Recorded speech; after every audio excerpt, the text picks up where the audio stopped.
नमस्कार, my self Umesh Roy, teacher of mathematics. एक बार फिर से आप सभी स्टूडेंट्स का स्वागत करता हूं आपके अपने YouTube चैनल मास्टर स्ट्रोक में। आइए मास्टर स्ट्रोक में आज हम लोग देखने वाले हैं क्लास 10 एनसीईआरटी मैथ प्रश्नावली 9.1 यानी एनसीईआरटी मैथ का चैप्टर 9 जो है हाइट एंड डिस्टेंस, बहुत इंपॉर्टेंट चैप्टर है। इसमें एक ही एक्सरसाइज है, 16 क्वेश्चन है। मैं उम्मीद करता हूं स्टूडेंट्स कि अगर 16 क्वेश्चन अगर आप समझ गए तो डेफिनेट तौर पर एग्जाम में एक क्वेश्चन यही 16 में से होंगे, ठीक है। और 3 नंबर आप आराम से एक क्वेश्चन के सहारे ला सकते हैं। तो डेफिनेट तौर पे इस पे काम करना बनता है। आप अगर इसको ध्यान से समझेंगे तो कहीं से कोई दिक्कत होने वाला नहीं है। तो चलिए शुरू करते, स्टार्ट करते वीडियो को। तो क्वेश्चन नंबर 4 है। क्वेश्चन नंबर 1, 2, 3 अगर आप नहीं देखे तो हमारे चैनल के प्लेलिस्ट में जाए, वहां से सारे वीडियो को आप देख सकते हैं। तो क्वेश्चन देखिए ये क्वेश्चन हम लिख रहा हूं VVI, कई बार एग्जाम में पूछ चुका है स्टूडेंट्स ये क्वेश्चन को। ये क्वेश्चन को ध्यान से समझते हैं। क्वेश्चन कह रहा है कि भूमि एक बिंदु से जो मीनार के पाद बिंदु से 30 मीटर की दूरी पर है, ठीक है। यानी कह रहा है कि भूमि के एक बिंदु से कोई मीनार है और मीनार के पाद बिंदु से 30 मीटर की दूरी पर है। पाद बिंदु नीचे वाला हिस्सा को पाद बिंदु बोलते हैं और ऊपर वाला हिस्सा को शिखर बोलते हैं। दूरी पर है। मीनार के शिखर के उन्नयन कोण 30 डिग्री है और मीनार के जो टॉप है शिखर, उससे जो एंगल बन रहा है, कोण बन रहा है, वह 30 डिग्री का है, 30 डिग्री का है। तो मीनार की ऊंचाई ज्ञात कीजिए। मैंने पहले भी बोला था कि हाइट एंड डिस्टेंस, जितने भी क्वेश्चन है या तो किसी चीज का हाइट पता करना होता है या किसी से किसी की दूरी डिस्टेंस पता करना रहता है। इसलिए चैप्टर का नाम है हाइट एंड डिस्टेंस। चलिए इसको शुरू करते हैं। आप क्वेश्चन समझ गए होंगे। एक मीनार की ऊंचाई निकालना है। तो देखिए मीनार कैसे बनाएंगे। सबसे पहले इसमें फिगर का इंपॉर्टेंट रोल होता है। पहले एक बेस बना लीजिए, आई मीन भूमि, क्योंकि मीनार होगा कुछ भी होगा तो बेस पर ही होगा ना, जमीन पर। एक बेस बना लिए। अब किसी एक हिस्से से मीनार बना लेते हैं। चलिए इधर से ही बना लेते, इधर से, चलिए इधर से थोड़ा स्टेट। ये आपका मीनार है। ये क्या है? मीनार है। और ये भूमि का ही टुकड़ा है। अब देखिए यहां भूमि से और ये मीनार का जो कोण बन रहा है शिखर से, वह कितना डिग्री का है? 30 डिग्री का है। क्लियर लिख देंगे। इसका नाम रख दीजिए A, B और C। अब बताइए स्टूडेंट्स में मीनार क्या होगा? तो AB मीनार है। क्लियर है? AB मीनार है यानी कि टावर है। इसकी ऊंचाई निकालना है। ऊंचाई पता नहीं है, मान लेंगे H मीटर, और H का जो वैल्यू होगा वो मीनार की ऊंचाई होगा। मीनार की हाइट को हमने H मीटर मान लिया। अब देखिए इसमें कहता है एक भूमि के बिंदु से, मान लीजिए ये बिंदु है, और मीनार के पाद बिंदु की दूरी। देखिए मीनार का ये जो है ये शिखर हुआ टॉप, और नीचे वाला ये बी जो है ये पाद है। तो ये भूमि का एक बिंदु सी है और ये मीनार का पाद बिंदु है, और ये दोनों की दूरी कितना दिया हुआ है? 30 मीटर। ये बहुत इंपॉर्टेंट चीज है। यानी कि इसमें एक समकोण त्रिभुज की चर्चा है। तो उसमें 3 भुजा होते हैं। तो कौन सा भुजा यानी 30 जो है यानी AC है कि BC है कि AB है? तो AB में तो दिक्कत है कि AB क्या है आपका? मीनार है। उसकी ऊंचाई निकालना H मान लिए। और यहां 30 देखिए, यहां तो ये पढ़ना पड़ता है। क्लियर लिखा हुआ है कि भूमि के एक बिंदु से, तो भूमि के एक बिंदु C है यहाँ पर, और मीनार के पाद बिंदु, तो मीनार का पाद बिंदु B है, उसकी दूरी कितना है? 30। तो यही पे 30 होगा। अब देखिए ये क्वेश्चन को मैं इतना इजी बताता हूं, अगर आप पीछे का वीडियो देखे होंगे तो आपको पता होगा कि मैं हाइट एंड डिस्टेंस में सारे क्वेश्चन में एक ही कॉन्सेप्ट लगाता हूं। और आप अगर नए हैं, पहली बार देख रहे हैं, तो ये कॉन्सेप्ट को जान लीजिए, एक भी क्वेश्चन मिस्टेक नहीं होगा।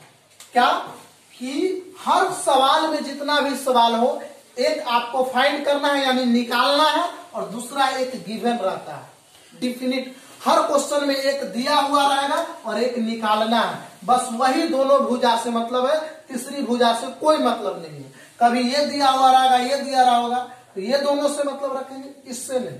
और जब ये और ये दिया हुआ है, इससे मतलब नहीं रखेंगे। इस क्वेश्चन में AB निकालना है और BC दिया हुआ है, तो AB और BC से मतलब है। तो लिखेंगे यहां पर, माना कि AB मीनार है जिसकी ऊंचाई h मीटर है। ये सिंपली लिख लेना है। माना कि ये भी मीनार है जिसकी ऊंचाई ये देखिए इधर लिख देते हैं h मीटर है, ठीक। तथा BC 30 मीटर है। अब इसमें कोण भी लिख सकते हैं, एवं कोण ACB बराबर 30 डिग्री। तो ये सब लिखने की कोई जरूरत नहीं है। अगर ये भी मन नहीं है कि BC लिखने का तो मत लिखिए, इसमें कुछ और भाषा हो सकता है, लेकिन आपको सरल बनाना है। जो निकालना है, जो माने हैं, केवल वो लिख दीजिए और कुछ मत लिखिए। माना कि ये भी मीनार है जिसकी ऊंचाई h मीटर है। क्लियर, लिख लिए। लिखेंगे अब समकोण त्रिभुज ABC में, अब समकोण त्रिभुज ABC में, अब यहां पर वही कॉन्सेप्ट निकालना है कि एक दिया हुआ और एक निकालना है, तो इसी से अनुपात बनाएंगे, ठीक है ना, रेशियो।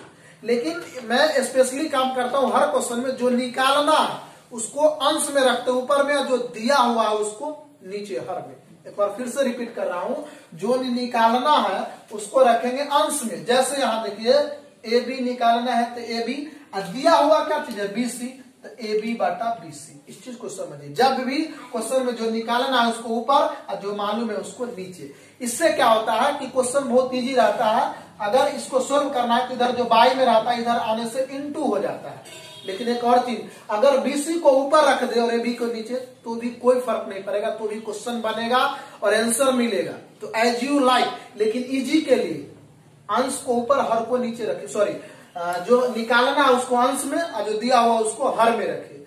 अब देखिए, अब इसके अकॉर्डिंग आपको यह पता करना है कि कौन सा त्रिकोणमितीय अनुपात बना रहा है। यहां पर देखिए AB लंब है और BC आधार है।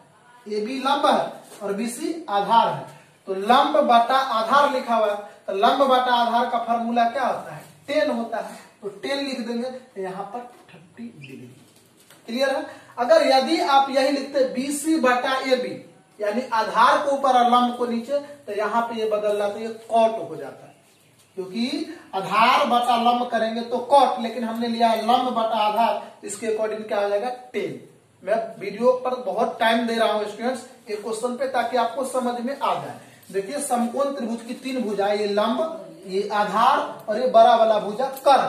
तो इस क्वेश्चन में कर्ण से कोई मतलब नहीं है, लंब और आधार से मतलब है। तो लंब बटे आधार, तो 10। अगर BC ऊपर लिखते AB नीचे तो लिख देते कॉट, क्योंकि आधार बटा लंब का फॉर्मूला होता है कॉट।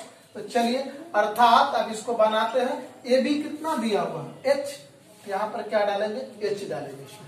और BC देखिए, BC कितना है 30, यहाँ पर क्या डालेंगे 30, बराबर क्या होगा 10 30 डिग्री। तो 10 30 डिग्री का वैल्यू होता है 1/√3। आप देख लेना, आप इसे कौन बनाया है, अगर नहीं तो एक बार चलिए आपको दिखा ही देते हैं। चलिए स्टूडेंट देखिए, 10 30 डिग्री का मान देख लेते हैं।